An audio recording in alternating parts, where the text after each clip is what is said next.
So welcome back to the Gear Shift Chat, and today we've got a very interesting car. And what is that car? It is a BMW M5 from 2018, and the car's for sale. Exactly, it is for sale. Link in description. So, how much horsepower does it have? It has 740 horsepower with 1,000 newton meters of torque. Now, I know in the video we said it was 720 horsepower, but that is only because the internal gauges said 720 was the max. But it's actually been dyno-tuned at over 740 horsepower. Unbelievable figures. I think that is definitely the most insane car, like acceleration wise, that I've ever been in, like in the sense of like street wise. Mm-hmm. That thing is crazy. Unbelievable. Like just the pure amounts of grip that thing has, it's crazy. And the fact that it has 4-wheel drive in a sedan. I know, like I'm used to rear-wheel drive or front-wheel drive, but I'm not really used to 4-wheel drive. And like it's such a practical car though, and it's really nice and comfortable and good, lovely luxury. Just so many nice things. Do you know what I loved about that car the most? Was the fact that you had all the creature comforts. You know, having an S-Class, it was very... I wouldn't say it was identical to having an S-Class, but it's very similar to it in the sense of you had your leather seats, you had your really, really nice audio system. Well, it's actually got a heads-up display as well. It does, Thinking about it. And, you know, you've got nice amounts of space, you've got a big boot, and you've got the incredible amounts of power. Mm-hmm. It's kind of like the perfect car. Why would you want to buy a Ferrari? You could just eat a Ferrari for breakfast. It also had a good amount of sound deadening. Not as good as the S-Class, but a good healthy amount. It was pretty quiet, but you also have two different driving modes, or exhaust modes at least. Mm-hmm. And you got your custom M modes and all the other dynamics and stuff. Unbelievable. But yeah, no, incredible car. And it was really nice. Actually, Joey brought the car all the way up from Newry to Titanic Centre for us to film it. And that was quite nice of him, you know. And he didn't want to be in the video, but I was happy enough to talk about that car. It's awesome. I love it. Even just like being near it is amazing. It's just like there's just an aura of greatness. It so is just German engineering greatness. Yeah. Yes. I like BMWs, and I think that car specifically, it's the ultimate driving machine. I have to agree. It's just like it just performs so well. It's so well composed for the amount of power it has. You've got the comfort, you've got everything you want. It's just perfect. I think the BMW M5 is one of those cars which, if you had it, you really couldn't complain. The only thing you could complain about is fuel consumption, but that's all you could really complain about. Twin turbo V8, and you expect good fuel economy? Exactly. You're asking for a bit much there, I'm just saying. I know, but yeah, it's just perfect car all round, I would say. Yeah. Well, just of interest, on the topic of BMW M5s, what is your favourite generation of M5s? Ooh, my favourite generation would be the E60 generation. That was the V10. Yes. 5-litre V10, naturally aspirated, derived from the original BMW Formula 1 V10 engine. That's correct, yes. Only major issue is reliability. The, the crankshaft bearings, I think it was, and then the push rods or something. I'm not overly sure, but I know they were very unreliable, or notoriously unreliable. Yeah. But that's just bad maintenance. You know, I'm nearly certain that car in particular kind of gave, and still has gotten, BMW a bad name for bad reliability. I think that one car is kind of... now, over the years, yes, BMW having the best reliability, but like that car is kind of... if you think about it, when anyone says... me personally, at least, when I think of BMW for unreliability, I do think of that car, if I'm being honest, because of the main problems, because it wasn't... What was it? Not properly lubricated or something, or just didn't have the right? No, I think what was that? What mainly the thing was that the fact that because it was originally derived from a Formula 1 engine, which are pretty much rebuilt, every season, or at least very, very often in comparison to a normal street car, and the fact that because it's such a large engine as a V10, being put into an engine bay where arguably there's a lot of straight sixes and sometimes 4 cylinders. There's no space to actually do a lot of work in it, so it's a major job to change it. You know, if you were to do that in, let's say, a Corsa, within like 3 hours, you could just lift it up, drop the sump out, change the bearings, and you're pretty much done. Change the oil. But with that, you pretty much have to drop the front end of the car off to be able to get the to be able to get the sump off the car, which means, it's something that should be done because it's relatively quickly consumed in that car, but a lot of the owners don't do it, and I think that's more the bigger issue, is that people know it should be done, and they just put it off because it's such a large expense. Now, for the fact that BMWs are notoriously unreliable, I think the bigger issue there is you have someone who can afford the car. They buy the car, they keep it maintained for a couple of years. Obviously comes with the warranty and usually the service package, etc. from BMW. And it gets sold to a younger individual who wants a really nice car. They can't afford to maintain it, and you end up having problems. Yeah. Now, I know personally, I had a BMW E46. I think it was a BMW 318i. So it was a 2-litre 4-cylinder petrol. And, no matter what, it always leaked a bit of oil. And if you actually look at the E46, above the strut tower, there's actually a space for a 5-litre oil with paper, like a, what do you call it, that blue roll, or kitchen roll, whatever, to help absorb the oil. And I know I have a couple other friends with BMWs as well, and they always have an issue here or there. So I think the thing is more, it's a lot of plastics, which makes the car relatively light.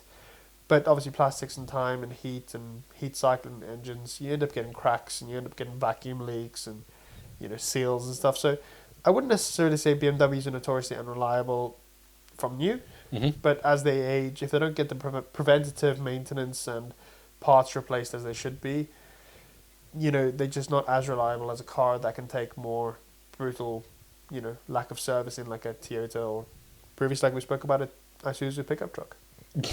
So, it's not an Isuzu. it's a weird thing of, like, German cars are super reliable if maintained, incredibly well maintained. Yep. The minute you kind of fall off that maintenance schedule, the maintenance or the reliability seems to drop off quite a lot, specifically in newer cars. But if you look at like Japan and stuff like that, like the old Isuzu pickup trucks and stuff, they knew they weren't going to get reliably maintained. They just designed them to be reliable, even if they weren't super reliably maintained. Absolutely, yeah. But I think the E60 M5 generation, great engine. I think it just came at a really, really awkward time where you had started to get more and more emissions. And the fact that it was such a big job to do, like, the preventative maintenance, it kind of just pushed the budget of being possible to, the secondary owners and third owners who are trying to pick up a really, really fast car at an affordable price. Because, you're looking at 500 horsepower. How many cars for, like today, I think I saw one for £15,000. Good price. 15 grand for 500 horsepower is incredibly cheap. Yes, absolutely. What other kind of car can you get for that there? I can't think of a lot. Maybe like a Jag XKR? Maybe? Probably, yeah. But those... Your market is very, very small, and you're going to find, some of those M5s are worth like 30 grand. You're looking at the lower margins or lower spec, higher maintenance, lower spec, higher mileage cars at that kind of price range, and generally those are the ones that kind of have the issues. Yeah. If you really think about it, yeah. I think it's more the fact that they haven't been maintained to the service or to the level that BMW designed them to be serviced at. So, the E60 is your favourite. I mean, even though we've spoken all about, can you beat a 5-litre V10 engine, naturally aspirated? It's the most Formula One sounding engine in a sedan, in my opinion. I mean, fair enough. Yeah. Like, let's be real. What else is there? The Formula One engine. Or Formula One derived engine in a sedan. I mean, the only thing that would come close to that there would be the I think it was the C6 generation Audi. Yeah, the S. Oh, S6. The S6 and the S8. Yeah, the RS6 had twin turbos. Yeah, but that came out of a Gallardo. I think it was a 5.2 litre. No, it was the Gallardo is actually derived from that engine. Oh, was it? Yep. Okay. So it's an Audi derived. The Gallardo's engine is derived from an Audi, and you can sort of make the correlation, but it was first in the Audi, it was designed for the Audi, and then just kind of fitted and molded into the Gallardos. Okay, well, see, the thing is, right, even if you were just to compare, let's say, the BMW M5, E60, and the V10 Audi S6, for Mhm. example. The Audi S6 is a 5.2 liter Mhm. V10, and the M5 is a 5 liter V10. The Audi S6, I think, produced around 450 horsepower, and the BMW produced over 500. I think it's 510 horsepower, or roughly around there. So you're looking at like 60 more horsepower with slightly less capacity in the engine, higher RPM, and I personally preferred the E60 generation looks. So that's just my favorite V10 sedan. Fair I don't enough. think you can go wrong with that. And in my opinion, it sounds a hell of a lot better than the Audi. Yeah, true. The Audi one has more of a grumble to it. Yeah. The BMW is a lot more of a higher pitch. Yeah, now the weird thing actually is, well, I wouldn't say it's weird. That Audi in the S6 is super reliable in comparison to the M5. Yeah. But I know they had some of the issues where I think it was coil packs. You got 10 coils or whatever it is to replace. That can be expensive. And then there was, I think it was the throttle bodies was a common issue on them. Now, the thing about the Audis as well is, like, you can get a V10 Audi for like $8,000. They haven't held the value even though they're more reliable. Because, well, to be honest, as a kid, do you want the really awesome sounding V10 or the V10 that sounds like it's like I don't know, it just never caught me as being an awesome V10. I mean, it's just personal choice. Yeah, I get that. Like, how many people? Yeah. It just shows you there was very little demand, specifically in the secondary market, for the Audi compared to the BM, even though the BMW is more unreliable.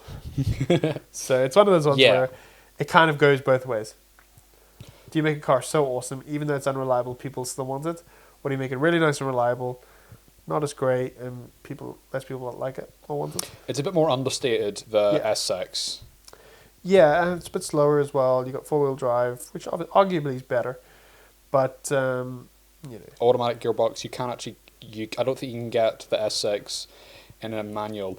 You can get the M5 in a in a manual, but that was I think it was only, a US only spec. It was wasn't only in US, so over here. Well, technically, the BM was a manual box that had been converted to an automatic box. Now it's only single clutch. Okay. Which obviously give you the really brutal, shifts. But I don't know. I just grew up with that kind of car, being like, oh, that's the icon. Let's aim for that. That's pretty cool. I want one. I still want one, so. If anyone's got one, put in the comment down below. I've got 50 quid, I'll pay. It's too unreliable. I mean, that's the only reason why I haven't actually gone and got one. There was one. So when I was buying the S-Class, there was one that I could pay cash for. Really, really nice one. But I think the mileage was about 100 and something 1,000 miles, and hadn't had stuff done to it. And I was like, oh, the bearings hadn't been replaced. I was like, I don't know, it's a bit sketchy. And I know, with my luck, it's just not a car I want to own. Not at least not knowing that it's not been maintained. You would want it to kind of be reasonably mint. For a car like that. Yeah. Yeah. Fair enough. So. Anyway, what happened on the day of filming? So on the day of filming, we actually took the MRS down. We did. Somehow we squeezed all the equipment in, but we went down. Joey came down from Newry. He met us up in Belfast, and we got some pretty awesome shots. There was the what do you call it? The slipways, the Titanic slipways. Yes. Was open, and I think they'd been was it a party or a protest or something? Cause what was it? All the pink. It was all like cannons. Yeah, I think it was cannons where you like twist it and it all like pops out, something like that. Yeah, it was all over the ground. I mean, it kind of gave it a kind of relatively cool effect. You don't see that all the time. I mean, yeah, but we angled the cameras out of the way so you couldn't see that. But it was kind of cool to have the Harlem and Wolf cranes in the background and the Titanic in the background. That's pretty awesome. And the nice thing as well, it wasn't raining, of course. Yeah. Northern Ireland, it rains pretty much daily. Constant. Yeah. So that was nice. And actually thinking about that, we've actually been really fortunate, like film-wise. There's only been one or two that we've had to film inside or on the covers with the rain. Think about it, we had the S500. Yeah, two. There was the Jag. The GTIR. GTIR. And the MX-5, Well, it was drizzling. It wasn't raining that hard. but we can still film it. True. Like, think about it, like, that's pretty impressive, actually, thinking about it. Hmm. But, yeah, so we got there, set up cameras. He didn't want to be in the video, understandable. So, yeah, basically what happened was you were setting up all the equipment, Yep. getting all the cameras ready and doing a lot of the B-roll shots while I was talking to Joey and getting the information for the, history on the car and the horsepower and what the car could and couldn't do, and etc. for the interview, which was quite cool, quite interesting chat. Actually, quite enjoyed that. And then obviously you did the interview, you did the questions, I did the answering, and then Joey decided to, well, obviously drive it and take us for a spin, and I said that was incredible, incredible launch. experience. And I was speaking to him on the weekend, actually. Okay. Was it? Yep, it was on. Yes. No, yesterday. Oh, okay. I was speaking to him yesterday, and he said, car's still running perfectly fine. We filmed that how many months ago? 3 months ago? No, it was longer than that. That was. Oh, geez, that was actually. That was quite a long time ago. I think that was during the summer of last year. About August time. No, October. Yeah. Okay, so October. I was actually speaking to Joey on Monday, yesterday, Okay. and he was saying, car's still running perfect, no issues. He hasn't had a single issue since, and like that's over 6 months, 6 months away, or 6 months difference since filming and chatting to him. No issues, still running perfect. Isn't Unbelievable. that crazy? Wow. Like you wouldn't expect a car with that much power, to have like no issues, literally no issues in like 6 months. Well, I mean, as you said in the video, like, it is a Sunday car. He doesn't drive a lot. It is a Sunday car, and he does maintain it quite well. He looks after it, Yeah. so you can expect it to last in that sense. But Yeah. yeah, that's pretty cool actually. And, I'm pretty sure the reason he's wanting to sell it is he wants a GTR. Yeah, I think he was looking to get a GTR or something different because he likes to keep kind of just change cars. Yeah. See what there is. Yeah. I get that. Pretty cool. But I don't know if you can get anything more with that amount of power. I mean, you can definitely mod GTRs. I think the thing is, when you get a car like that there, you drive it and you get bored of it. Yeah. And the issue is when you have a car with so much power and you get so used to that amount of power, that's when it gets dangerous. Yep. When you get in a car and you're not scared for your life, then there's a problem.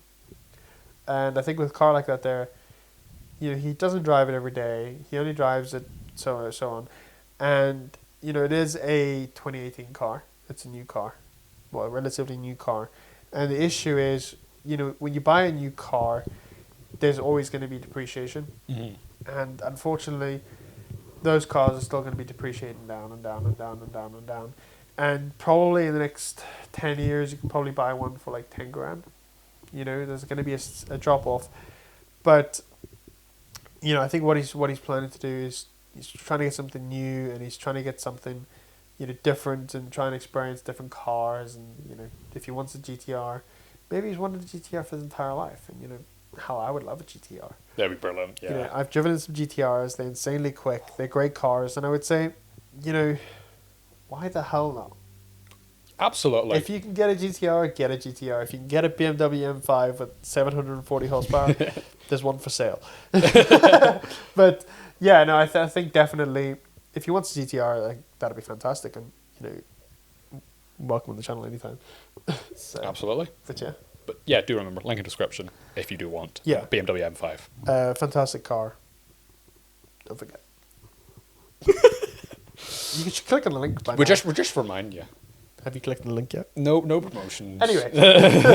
We're not promoting anything here. But yeah, no, definitely. And, Joey's a good man to work with, so Yeah, no. we're definitely really happy to work with him again. If he has anything else interesting for us to film, any day of the week, we're happy to help. We're happy to film it with him.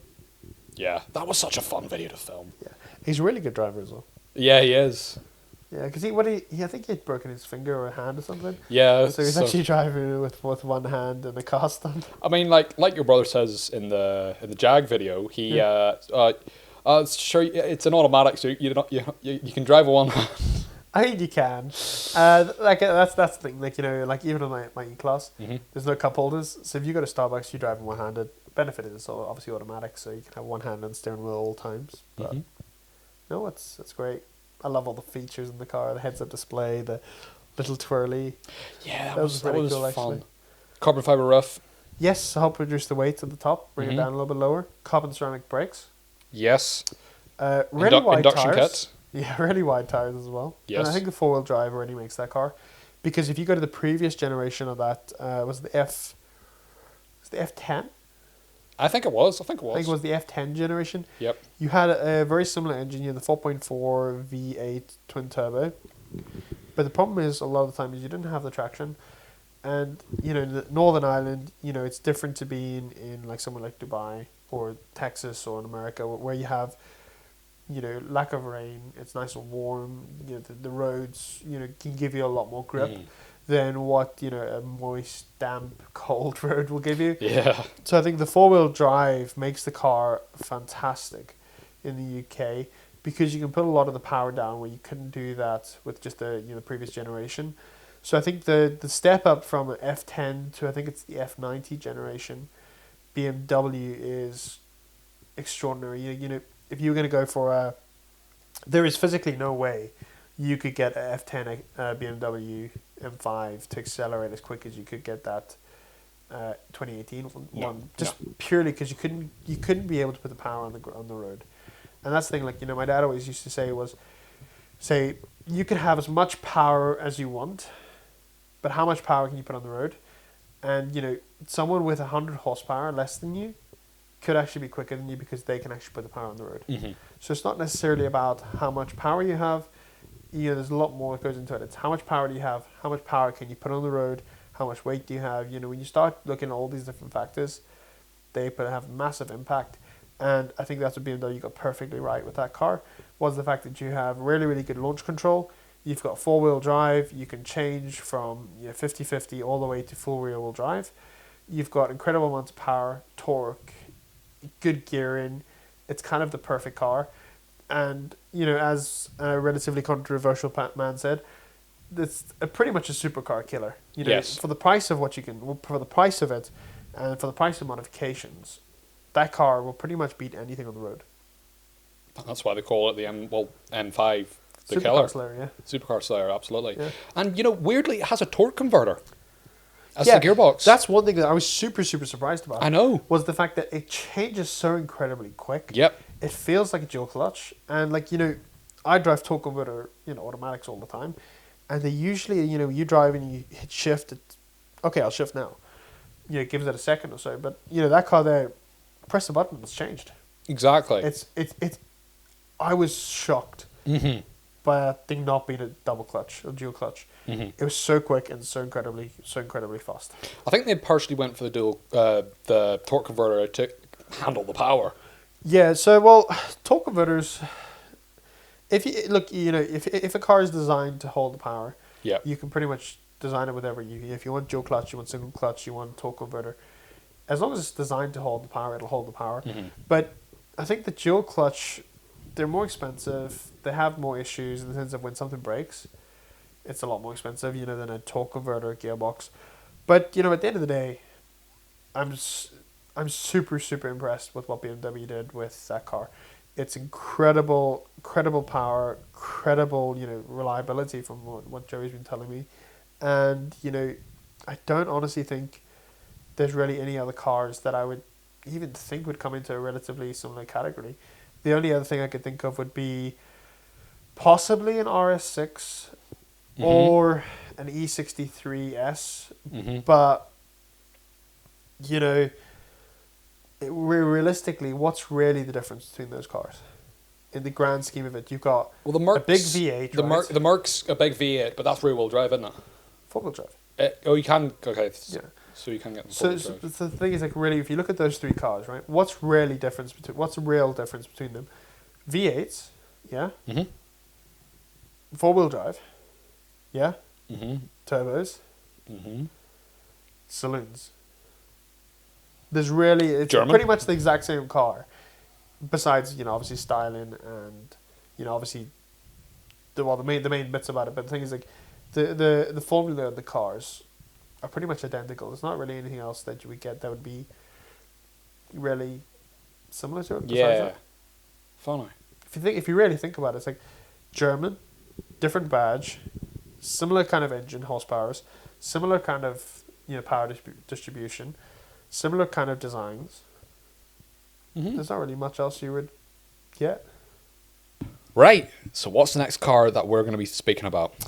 So the next one we're going to be speaking about is a Japanese K car. It's under 900 kilos. Mm-hmm. I think it's quite considerably under that there. Yes. It's got a motorbike engine, 3 cylinders, and it can rev to, I think it was 9,000 RPM. Yep. 2-seater sports car. What colour? Yellow. Ooh. It's like a baby bumblebee. Yes. Yellow and black. Yes. And it's named after a vegetable. It is. Actually, never really thought about that. So. I mean, it's probably about the same size as a vegetable.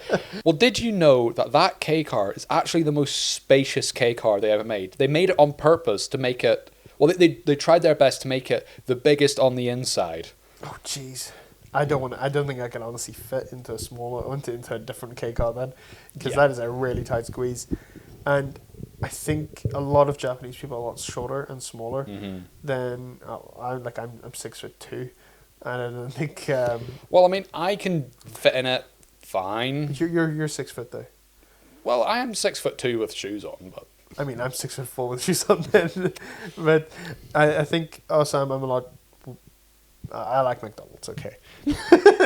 we've noticed. I like McDonald's. Okay, I've got a lot more weight than you, but I think it's quite a tight squeeze for me, and it's awkward. The thing is as well, if you're a passenger, you don't have the steering wheel, you don't have you got a lot more space.